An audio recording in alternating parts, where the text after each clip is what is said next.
नमस्कार. मी भूषण हरिचंद्र ठाकूर, बाराईगड परिवार.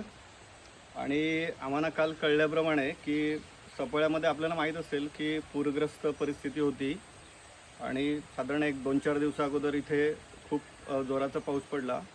त्याच्यात एक दुर्दैवी घटना झालेली आहे तांदूळवाडी गडावर, की आपण समोर बघत असतील की भूस्खलन झालं आहे आणि इतक्या मोठ्या प्रमाणावर झालं आहे की ते बघून आम्हालाही आश्चर्य वाटतं की नशीब त्या दिवशी कोणी पर्यटक नव्हते.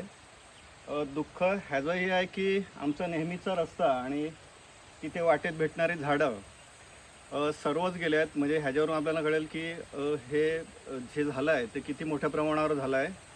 तर आता जे गडप्रेमी येतील त्यांनी कृपया सध्या तरी ही वाट घेऊ नका, कारण की हीच मुख्य वाट आहे जिथून आम्ही महादरवाज्यात जातो.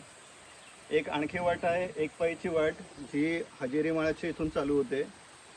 तीही आम्ही तुम्हाला दाखवू, पण तीही थोडीशी कठीण आहे. आम्ही ती बंदच केली होती. मुळात आम्ही हाच रस्ता वापरायचे, कारण की हा धोकादायक नव्हता. पण खरं तर इतक्या वर्षात झालेली ही मोठी घटना आहे आणि सर्व हे झालं आहे त्याचं नक्कीच दुःख होतं आहे शिवप्रेमींना.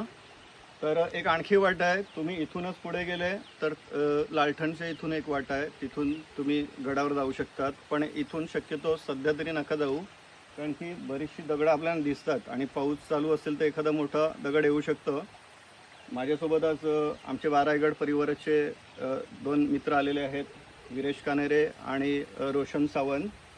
तर तुम्हाला व्हिडिओत साधारण तो दाखवेल की किती भाग वाहून गेला आहे आणि किती जी अगदी 60-70 फूट मोठी झाडं होती, म्हणजे जी झाडं आमची आवडीची होती खूप मोठी, ती दिसतसुद्धा नाही, कुठे काढली गेल्यात हे नाही कळत. ह्याच्यावरून आपल्याला कळतं की आपत्ती किती होती ती.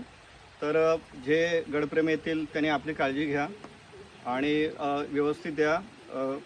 इतकंच सांगतोय. धन्यवाद.